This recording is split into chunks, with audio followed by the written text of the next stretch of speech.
नमस्कार, जय नरारी। मी मीनाताई सोनार, आम्ही स्वर्णकार मंडळाच्या अध्यक्षा।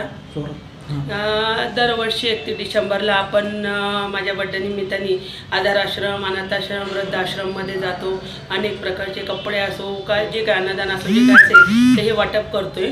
तर यावर्षी आपण असं केलेलं आहे की योगायोगाने आपल्याला एक खूप मोठा दानशूर व्यक्तिमत्व मिळाला, डॉक्टर बाविस्कर साहेब म्हणून। त्यांची स्वतःची जागा आहे, त्यांनी आपल्याला मोफत वापरायला दिली आहे। तिथे आपण आधार आश्रमचं उद्घाटन करणार आहोत 31 डिसेंबरला। तर तिथे असं आहे, जी निराधार महिला आहे त्यांना गृहोद्योग चालू करतोय, जे अनाथ मुलं आहे त्यांना आईवडील नाही, कुणाचा सहारा नाही, त्यांना आपण फ्रीमध्ये सांभाळणार आहोत।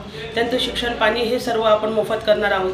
तर कसं असतं, 2009 पासून आपण हे काम करत होते। मी एक सामान्य महिला आहे, पण सामान्य असून मी खरोखर ज्यांना गरज आहे त्यांना मी आतापर्यंत माझ्या घरी सांभाळत आले। पण आता योगायोगाने, देवाच्या कृपेने, सगळ्यांच्या आशीर्वादाने हे होतंय। 31 डिसेंबरला ह्या आश्रमाचं उद्घाटन आहे। याच्यामध्ये पदाधिकाऱ्यांचं मला खूप मोठं सहकार्य आहे। जसं संजीवभाऊ बोडके आहेत, सुभाषभाऊ बोराडे आहेत, बाळासाहेब बोराडे आहेत, पगारे साहेब आहेत, बर्वे साहेब आहेत, राजूभाऊ काजळे यांनी मला खूप मोठं सहकार्य केलं। आणि त्यांच्या कृपेने, त्यांच्या आशीर्वादाने हे आश्रम मी चालू करते।